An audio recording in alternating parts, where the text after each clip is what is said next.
Welcome to the Genesis of the Doctor podcast, where we're taking a journey to the time and space of the history of Doctor Who. I'm Tris.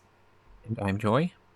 And for today's episode, we're watching the first and second serials of Season 16, with the Ribos operation and the Pirate Planet. So, these are some pretty interesting episodes, because this season, I don't know if it's the full season, but at least it's like the larger arc going on is the keys to time. And it kind of connects all of these stories together. And, I mean, right off the bat, the poor Doctor, right after leaving behind, leaving behind Gallifrey and not quite remembering the last adventure, just remembering that he left Leela behind and K9, and opens up K9 Mark II, excitedly tells him they're going to go on a vacation. K9's all excited. And what happens? They have to witness somebody else on vacation. Yeah.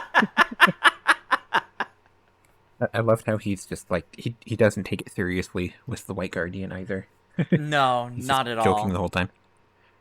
Apparently, originally, he was supposed to take it more seriously, and then Tom Baker thought it would be better if he was just, like, joking about it. It does feel more like the Doctor to do it this way. Yeah. I feel like even the third Doctor might have been a bit serious about it, but also, like, a bit snarky. A bit sarcastic, more so like he's fed up. Yeah. But, yeah, the White Guardian is interesting, because I don't trust him. Like, Yeah. I don't feel like he gave the Doctor enough to go off of to be trustworthy. Yeah, he's a bit odd there. Mm-hmm. And he briefly mentions there's the Black Guardian as well. Yeah. I guess we'll see how that all plays out. I don't know that much about these two characters. No, neither do I. What I do find interesting, though, is that he presented the Doctor with Romana, so with a Time Lord to assist him in this, which means he's presumably some level of Time Lord to have this kind of influence, and well respected enough to give her the mission, and she has no problem doing it. Yeah, I guess. But for some reason, the existence of the Black Guardian must be kept a secret? Yeah. And then she mentions that, like, the president of Gallifrey sent her, which is a little confusing, because, like, they didn't have one. I guess they already have a new one. Yeah. I imagine it is not from, like... It's not like there was a president of Gallifrey when he was there and she stowed away. I imagine it was something along the lines of some future iteration. It's probably Barusa, to be honest. Yeah, I think Barusa was probably is... just fed up. Oh, is it? I think he is the next one when we go back there. That's so funny. Probably is I him. just figured he's probably just fed up of the Doctor coming and going. He's like, fine, you know what? I'll do it myself. Yeah. And the Doctor briefly mentions, like, I should have just let the Centaurans kill them, but, like, he didn't even remember they were there, so I guess they just told him about it off screen. They probably did, yeah. Or maybe he did actually remember and he just made them think he didn't. Yeah, that could be the case too. But yeah, the bulk of this story, I felt it was entertaining enough, but it is definitely just a lot of characters talking and not really a lot happening. Yeah, so there's... To get into, like, the actual meat of the episode and not just the preface, the opener, there's a lot that goes on specifically through dialogue, this story. Yeah. Like, more than I would have expected.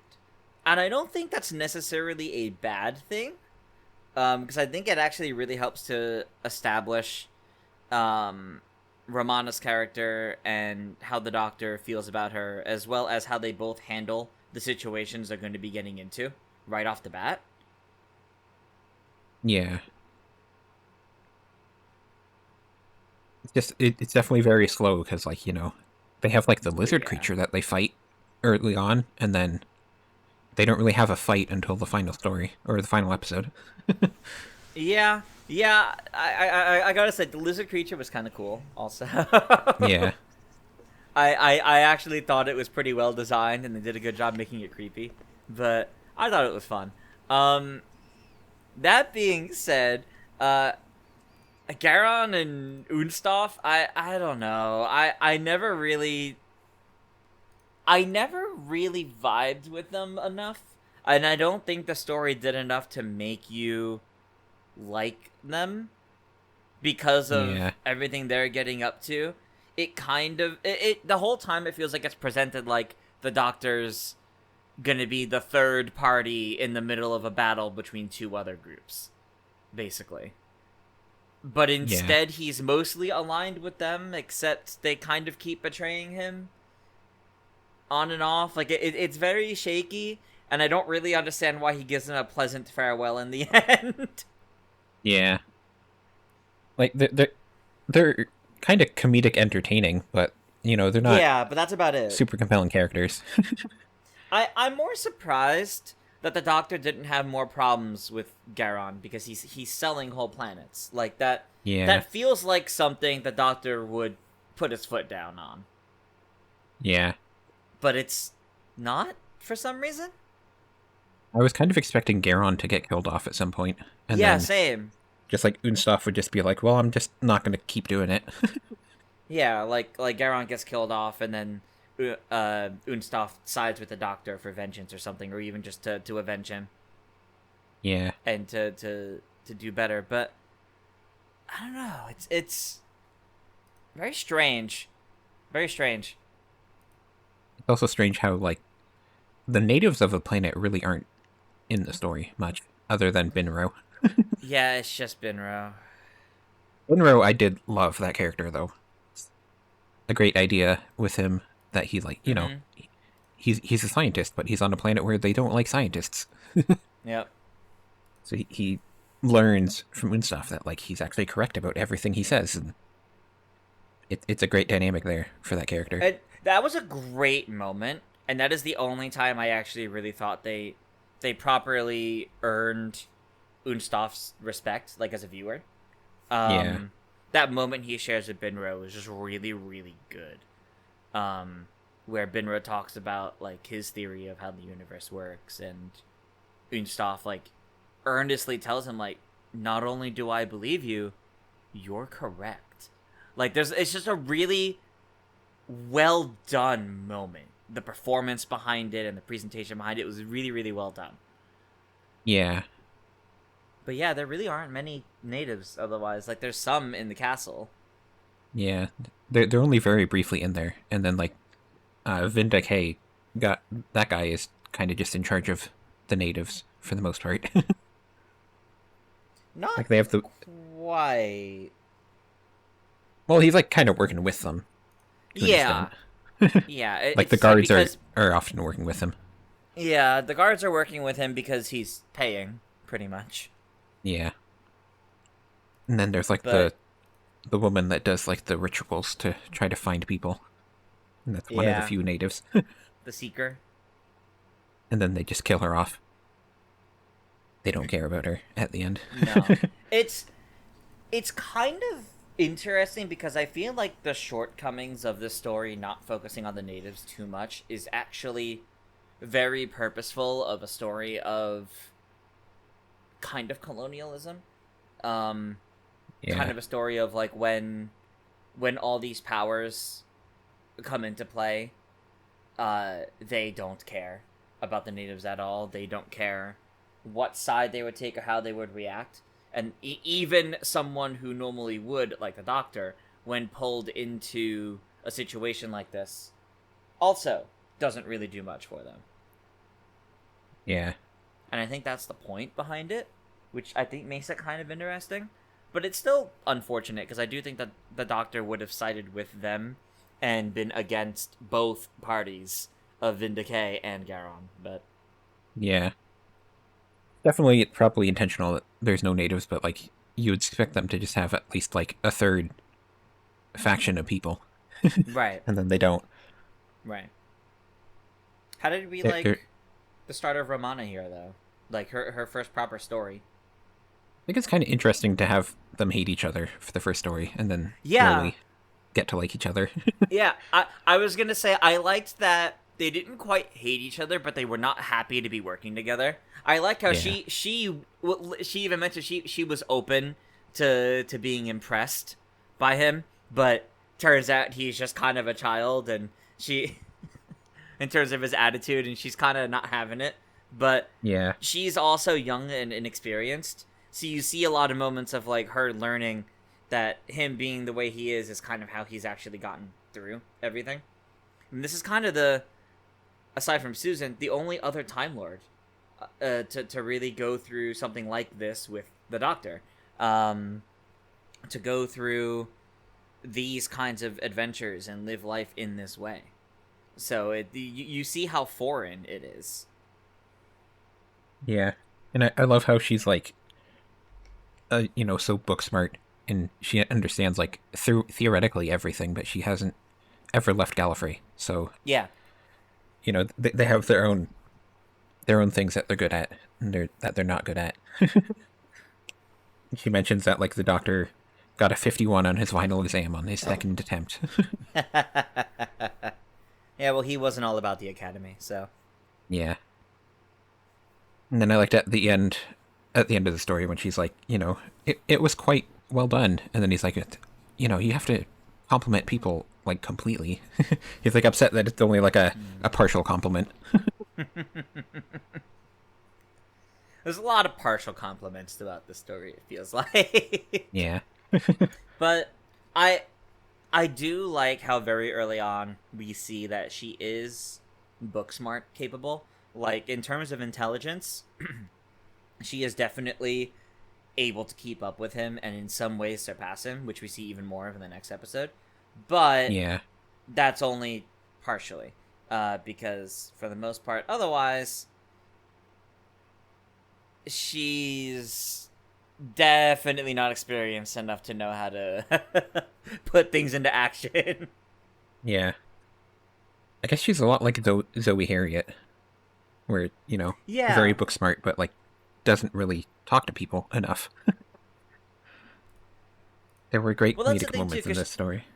That's So, the thing too, because she doesn't come across as like she's never interacted with people. Just that she hasn't left Gallifrey, so there is a bit of Yeah. a difference there from Zoe. What were you Yeah. saying though? There were a lot of good comedic moments in this story, though. Like, I Yes. loved the scene where the Doctor's slapped by a glove, so he takes the glove and slaps the guy Yeah. back. I was about to say too. He's so bewildered that he was slapped by the glove that he just takes the glove and slaps back with a. Well, how do you like it? Like Yeah. that. Oh god, that was really funny. Like they're already threatening to kill you, buddy, and you're just gonna slap him with the glove back? Mm-hmm. And then I loved the scene when Garon is saying, like, I always said dying was the last thing I wanted to do, and then the Doctor laughs from off screen. Great moment. Mm-hmm. The Doctor doesn't really get along with him yet, but, he had to laugh at the joke. And then of course K9 did a lot this story too. He was helpful. Yeah. K9 was great. For a behind-the-scenes story, apparently Mary Tamm and Louise Jameson were classmates in the past, so when Jameson heard that Mary Tamm had gotten the role, she warned her about Tom Baker and said that, like, make sure he respects you. So when Tom Baker was being rude to her early on, she stood her ground, and that was what earned his respect. And then they do get along from this point forward. So literally in the first story, she earned his respect. Yeah, I think so. Wow. Okay. Because he was being rude to her, and she was not taking it, and then he's like, okay, well, I guess you can stand your ground, so I respect you. Fascinating, honestly. This is also apparently the last time that Classic Who introduces a new companion in the first story of a season. Really? Normally they're introduced like halfway through the season after this. Oh, that's so weird. Modern Who could never. Yeah. Modern Who just does the contracts by season, so they have to do it at the beginning. Well, I guess except for Clara, technically, was halfway through, but she did show up in the first one, just in a different role. Clara's was a bit different because that season was treated like two half seasons. Yeah. And she did also show up in Asylum of Daleks, just not as Yeah, Clara. yeah. No, there's definitely, yeah, there's definitely instances where they've kind of done it, like Captain Jack Harkness, for example, not the main companion, but a companion was introduced halfway in the season. Like, they've done it, Yeah, but they would never do it to this degree. So I yeah, find it really interesting, yeah, for Romana, and even then, Romana's like starting scene is kind of like she was already there. yeah, So it kind of feels more like Leela was the last time we got a proper companion introduction, and that also wasn't at the start of a season. yeah. That was towards the end. Because I was gonna say I would have appreciated a little bit more of like a proper introduction for Romana, but I do actually like how they did it here because it is like meant to throw the Doctor off, and he's kind of forced to work with her. Yeah, So like I appreciate what they did. I would have liked uh, a little bit better of a introduction, but I do like it. That being yeah, said, I do think they work together very well early on, very quickly, but it shows even more in the second story. So yeah. It if we have does. more to say on Ribos Operation, we can run through that before we move on to the pirate planet. I didn't really have much on the first story, although I did like the whole thing about like Romana's full name, and the Doctor's just like it's way too long. I'm just gonna shorten it, and she's like, but I don't like Romana. How I don't about like Fred? Romana. It's Romana or Fred. Call me Fred. All right, Romana. Yeah. And then she just goes along with it from that point forward, I guess. Yeah. Man, Time Lords picked some weird names. Because that means she Yeah. chose that really long name for some reason. Yeah. Yeah. I didn't have much on the first story. No, So that's we fair. can move on. All right. Then that brings us to the Pirate Planet. As you mentioned, this is the one written by Douglas Adams, which is a huge deal. And Yeah. I saw you post on Blue Sky that uh, you knew, yeah, this is written by the guy who did. Oh god, I'm blanking on the Hitchhiker's name all Guide of to a the sudden. Galaxy. Thank you, Hitchhiker's Guide to the Galaxy. I was like, starts with an H, and I got hung up over Hitchhiker. Hitchhiker's Guide to the Galaxy, but you didn't expect it was literally just going to feel like Hitchhiker's Guide to the Galaxy. And it Yeah. really does. Because I saw you post that right when I was starting the episodes, actually. And I was like, oh, okay, that's... Is it really going to feel just like it? And yeah, it does. Yeah. There's like the very particular things that he does in his writing and has translated to the various depictions of Hitchhiker's Guide. Oh yeah, you feel that here. That style of humor, that style of world building, Yeah. the not quite cutaway gags, but what kind of feel like cutaway gags. And especially like the captain is just like, that guy, even just design wise, he could have just been on Hitchhiker's Guide to the Galaxy instead. Yep, yep. There whole was whole a cybernetic lot enhancements and everything. to the story. It's like straight up feels like it. And I loved how he has a robot parrot. It's Oh, the great. robot parrot's so funny. They really leaned into like space pirate. It's so silly. Yeah. Apparently, it was intentionally based on Captain Hook and Smee from Peter Pan, Yeah, I could see that. with Fibuli as well. Fibuli is Smee. That's so funny. And you can also Fibuli- tell that Oh yeah, go ahead. I think Chris Chibnall's probably a fan of this story because he basically did a not as good version of it. Yeah, yeah, a little bit, the little bit. the whole having the crushed planets in jars, that comes back. Not in a great story, but the idea comes back. There were some really cool ideas here that, yeah, unfortunately haven't been done better. Yeah. It was pretty good here. I love the depth behind the captain and even Mr. Fibuli, because the more you see about them, the more you see that like something here isn't quite as it seems. He's not quite just the bloodthirsty half robot. Like he's not just a bloodthirsty cyborg. Like there's something a little bit more to it, especially when he's talking with the Doctor. It's and he even makes like little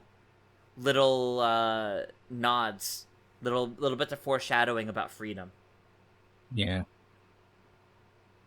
And you get they slowly build up the idea that like the nurse is actually in control of him by like telling him Yeah. like, your your blood can't take two murders in one day, so let's keep this one around for a while. Yeah. Let's not kill Romana yet. And then eventually you get the reveal that like she's actually the queen. It's the one And then truly controlling everything. yeah, and the captain's been secretly planning to try to get rid of her. And I love that. Like the way that's handled is really really well done. Yeah. The little subtleties to that, and the way you can see how he acts because she's making him act versus how he acts when he's not directly responding to her are very different. Yeah. Like how he actually considered Mr. Fibuli a friend. Yeah. I love the scene at the end, or toward the end, when, Fibuli dies, and then the captain is, like, mourning him. Mm-hmm. Even though he had been threatening to kill him earlier. I guess he never would have actually done it. I Yeah, have I to don't say think that, he actually intended to kill him. Yeah, go ahead. yeah, I think K9 is really well done in this story. Like, Yes. I loved how he's, like, so sarcastic with the doctor at times. Yes. It's so good, actually. It's a Like, great dynamic because it's personality. why not let Romana make contact? And it's like, well, why would Romana make contact? And he's, because she's prettier than you, master. And then when, like, Romana gets arrested and the doctor's not listening to K9, he's like, well, why didn't you tell me? And he's like, I tried to tell you 4 times. And you would not let me. I think Douglas Adams really gets K9 really well. Yeah. This has been some of the best K9, like, consistent K9 writing. Because we have, like, good K9 moments in, like, each story, but it's, like, usually one isolated moment. But, like, there were good K9 moments throughout this story. Yeah. Which you don't have very often, so that's great. Yeah, there's definitely just a lot of good comedy in it as well. Yeah. Yeah, Like no, the comedy was peak. Like, this story is probably one of my favorites of this era. Yeah, I would say so. It was very well done. The performances were great. I loved how the Doctor and Romana were working with the Captain in a way that made Romana kind of come across as very ignorant of the situation she was in. When then you see she's not actually that ignorant of it. She just has a different read on it and is trying to remain in control in a way he would. Yeah. There's a lot of like little moments that work really, really well, both for them as characters and how they interact with everybody else. Yeah. I also loved when, Romana's offering the jelly babies to the guy, and then Doc's like, where'd you get those? And he's Where'd like, you out get of your those?" pocket. Pickpocketed you. Also, the fact that he's able to trick a guard with jelly babies not once but twice in the same way. Yeah. That bag must be bigger on the inside. He must have a lot of jelly babies. Yeah. Another great scene was when the captain's shouting, like, we have to find the doctor, we must find the doctor, and then the doctor walks in and is like, hello, I'm the doctor. Yeah, comedic timing. Like, honestly, superb. Yeah. I'm excited for next season when Douglas Adams is the script editor. Yeah, I do think he's gonna have a pretty good impact on things then. Of course, we'll see to what degree, because it won't be the same as him fully writing the stories. But I do think it means we'll see some humorous gags that could only have been done by him. Yeah. And I feel like K9 But- will be really well done. I agree. I completely agree there. I will also say the twist behind the pirate planet and how the planet itself functions, where the planet is hollow and it, like the TARDIS, materializes around other planets. I thought that was so cool. Yeah. Like the tech behind that, the build up to that reveal and the way it was handled was really cool. I can't say I fully expected that. Like they were definitely building up to that's probably the answer. Yeah. I thought it was going to be something more along the lines of they shrink the other planet and they like mine the resources or something, or they steal away part of the planet or something. But I didn't think it was going to be literally materializing around the whole planet and their planet's hollow. Like really, really cool story, especially since like you're left wondering about that from the very, very beginning, with the Doctor talking about like these rare minerals and rare gems, including Yeah. some of the rarest in all the galaxy, just left out on the street. Yeah. And then, right off the bat, they're trying to materialize the TARDIS, and then you realize that something about that is interacting with what the pirate planet's doing. Mm-hmm. Because they both try to do it at the same time, and then, yeah. And I like how, like, the title of the story could be just that, like, it's a planet of pirates, but then you find out, Yeah, no, like, the planet itself is the pirate, essentially. yeah. No, that's like the way it's initially presented, you're led to believe the captain and that whole crew. Okay, they're the pirates. It's their planet. So the twist on that, even with the naming, it's so good. Like it, Yeah. honestly, just a superb story all around. I really had like very very few flaws or faults with this story. I think the Yeah. Mentiads could have been handled a little bit better, and Yeah. that's really it. Yeah, there's a lot to love about this one. Apparently, Douglas Adams grew up, like, always wanting to write for Doctor Who. Like, That's he used awesome. to write stories on his own when he was a kid. Damn, that's awesome. And then I think this is, like, the third time he tried to write for the show, and the first two were rejected, and then he got on here. Well, this one was fantastic, so I'm really happy with how this story turned out. Yeah. Um, the only other flaw I had with it is I think the not quite hologram, but basically the hologram tech that the Doctor had, or that the Doctor found rather, and that's how uh, Queen Zanzia was trying to. That's how she was trying to become corporeal and become real and eternal. But that's how the Doctor had like the fake version of him walk the plank, which again, more pirate stuff, very funny. Um, Yeah. I think that bit I feel like could have been explained a little bit better because in casually watching, it felt like it kind of came out of nowhere. Yeah. But Yeah, it's weird hologram tech that, you just, you can bring it with you, but then, like, the hologram can move on its own, and it's right, complicated. Not really how holograms work. it's a little strange, but it's not bad. It's just I would have appreciated a little bit more there. Yeah. I will note from behind the scenes, the original plan for the Queen was she was actually going to be the Master's daughter, or a female Oh, incarnation of the Master, was the original idea. wait, I kind of like that. Yeah. And then, Why didn't we do that? That would have been cool. I don't know. And then, specifically, the planets they were going to would have always been planets where the Master had been defeated. So that's why they would have gone to Earth at the end. It's like the Master was defeated there a lot. It's a really neat idea, but I guess they just decided they didn't want to go, like, all in on the Master at this point or something. That would have been so cool, though. Like, actually, I love that idea. Yeah. I guess it's just, Damn. it shows you that Douglas Adams really likes Doctor Who. Hmm. That he wants to connect it to, like, all the other stuff and use all the other things. I mean, yeah, the Doctor even has a moment mentioning stuff from earlier seasons, like Janus Thorns. So, Yeah. I think Douglas Adams also was sort of involved in coming up with the overarching plot of this season as well. oh, okay. He also had the idea at one point that uh, his key to time would have been the content of Africa. And it's just, they would have had to find, like, an alien that could make them a replica of Africa to replace it with. Okay.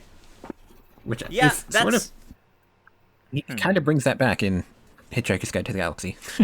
that's true. That's true. Yeah, that is something here that's worth bringing up. The planet Califrax was the segment of the Key to Time as a whole. So the question there I have is how? Like that is still a planet. It wasn't a fake version of the planet. Yeah. So there was a real planet with real things growing on it and civilized. Oh no, he said it was cold and no civilization. I think he said originally. Yeah, he Right? said it was like there was no So life there. So it was, okay, and so I guess that's why there would have been yeah. no life there. But there still were like minerals and all these things that I feel like if it was a segment of the Key of the Time, it shouldn't have any of that. It should have been a strangely barren planet, Yeah. inexplicably so. They really haven't explained, like, how the key to time stuff works yet. Yeah. And I hope they do, because that does leave me a little confused. I was sitting here wondering when we were gonna, after the first one, if we were gonna encounter a Key to Time segment that was like the size of a building. But no, it turns out it was a whole planet, and the only reason Yeah. why they were able to get it is because the planet got compressed down to like the size of something that can fit in a backpack. Yeah. And I kind of find it funny how they're leaving, like, actually grabbing it to off screen. They It's like probably how in didn't the- want to try to figure out how to do that. Yeah. Like how in this story they start with the Doctor putting the key to time in a boot in the fridge. Right. So I wonder if, like, the next story will open up with them talking about it, or if it'll just be like, we just have it now, don't worry about it. I also loved the scene where they have, like, the TARDIS manual with Romana at the beginning, and the Doctor just rips a page out of it. It's like, nah, that was it's great. garbage. Don't worry about That was it. great. And then she flew the TARDIS pretty well. Yeah. And in some ways, she knew how to do it better than the Doctor, apparently. Yep. Yep. And then we know that, like, I think the 11th Doctor mentions that at some point he throws that manual into a black hole. Just gets rid of it. Yeah. Because he disagreed with it. Yep. Yeah, this was a very good story. This was a really good story. I thoroughly enjoyed this one. Are there any other fun behind the scenes from this or the first story that we didn't mention already? Not that I had written down here. Okay. That's fair. That's fair. And unlike the past few times, I actually don't think there's really been any news right now. We're in a kind of a weird period right now where the future of Doctor Who was not really known. We know what's Yeah. going to happen, but there haven't been any announcements, which is very strange. And I mean, it'll be a while before we get more interesting classic Who news, since they just recently aired those rediscovered episodes from the Yeah. Daleks Master Plan. So it'll be a little bit before there's more news, but Technically, guess- there is Yeah. still the continued news that Disney Plus is still not posting War Between Land and the Sea in May. Because they released their May slate, and it's not there, so it's getting What weird happened- at this point. Disney, what happened to early 2026? Yeah. We're past early. We're coming up on halfway. Yeah. Unless they come just drop it. on. Unless they just drop it without announcing it. Like, June is definitively the halfway point. It makes you realize that there really must have been something messed up behind the scenes with all this. Like, this Yeah. wasn't just mutually choosing to end the deal. This was, something messed up. Yeah. Someone on either end messed something up, and neither party is happy, and there is like a feud going on that they're trying not to let show too much publicly. But Yeah. like, I wouldn't be surprised if in like 20 years we hear like behind the scenes interviews of people involved in all this, and they're just like, yeah, this was like the worst contract we've ever worked with, from like Yeah. the BBC side or something like that, or Disney being like, oh, they wanted so much or something like that. Like, I don't know, like, there's no way anything about this was smooth, unfortunately. Yeah. Feels like Disney's just waiting for, like, a month where they don't have anything else or something. Mm-hmm. Because they're like, well, the first two seasons weren't getting us the viewership we wanted, so we don't want to release it next to something else. Mm-hmm. So I don't know when it will show up. I will use this time, not quite news, but in like a funny thing. I saw on Blue Sky you've been making a bunch of Doctor Who characters in your Tomodachi Life Island. And Yep. the way I discovered you doing this was you made Katarina and you Yep. gave her the suspicious button, and that got such a laugh out of me when I saw Yep. that you did that. Oh my gosh. I know you've made a bunch of others, but that was like the first bit that I saw, and it was so funny to me. I have only Yeah. made the 12th Doctor so far, and I just did that last night as of recording this. Yeah. I have the 13th Doctor and Yaz, and they're married. And then I have Good. the 12th Doctor, Clara, Bill, Missy, and Katarina. And then Incredible. Katarina and the 12th Doctor have crushes on each other right now. Oh, And that's then so funny. Missy has a crush on the Doctor, but he doesn't return it. Aw. No, that means if she confesses, he's gonna choose Katarina instead. Yeah. Oh, man. Oh, that's funny. And I made Bill have a robot voice and use the robot walk, because, she becomes a Wow. Cyberman. Wow. Okay, that's funny, though. That's pretty good. Yeah. Wow. So her me is just it's just how it's how she sees herself as opposed to what she actually. Wow. Yep. There's been some fun Doctor Who things come out of Tomodachi Life. People making things. I think, did you Yeah. make the Doctor's house into a TARDIS? Yeah, I did. Nice, nice. I still got to get around to doing that myself, but awesome little things. Awesome little things. Yeah. But We just have to make if our you own li- Doctor Who news. Yeah, we have to make our own Doctor Who news. All right, what are 13 and Yaz getting up to this time while we wait for the next big finish story? What's Missy getting up to? Yep. Things like that. We just insert like a voice clip from the Me News hosted by someone. That'd be funny. But news aside and Tomodachi Life aside, if you'd like to keep up with our little adventures here as we go through some classic Who, you can support us on Patreon. For just $1 a month, you can get into our Discord server, where we'll be encouraging discussions between episodes about what we're watching, and also get early access to these episodes as soon as they're done. And at our higher tier, at the companion tier, you can watch live as we record. And there's a little side chat here, and you can tell us that the Pirate Planet was actually terrible, and you don't like Douglas Adams at all for some reason. Or you can tell us which Doctor Who characters you've been making in Tomodachi Life. True. But on that note, Joy, would you like to let everyone know what we gotta do for next episode? Yep, so for our next episode, we will be watching The Stones of Blood and The Androids of Terra, which are both four-parters. I can't say I really know anything about either of them. Yeah. Although The Stones of Blood is noteworthy because it's the 100th episode, or 100th Oh, wow. story of Doctor Who, Wow, okay. which means we're about 2/3 of the way done, because it's 156, I think, is the movie. Yeah, So. all right. That's pretty big. That's pretty big. Yeah. Apparently they were thinking of having, like, the Doctor celebrate his birthday in the middle of The Stones of Blood, but then they decided that would be too self-indulgent. A little bit. A little on the nose. Yeah. So they decided against doing that. But they had already bought the cake by then, so they still ate the cake. Oh, that's funny. That's pretty But funny. yeah. Well, as a reminder, make sure to watch The Stones of Blood and The Androids of Terra before our next episode. You can watch those on the BBC iPlayer or on Doctor Who Classic YouTube channel. Thankfully, pretty much everything else that we need going forward is on there now, so that's pretty Yep. handy. And if you support us on Patreon for just $1 a month, you'll gain access to our Discord and early access to these episodes. I've been Tris. You can find me on socials at ToonTris. And I've been Joy. You can find me at Joy Content. And we will see you all next time. Bye. Bye.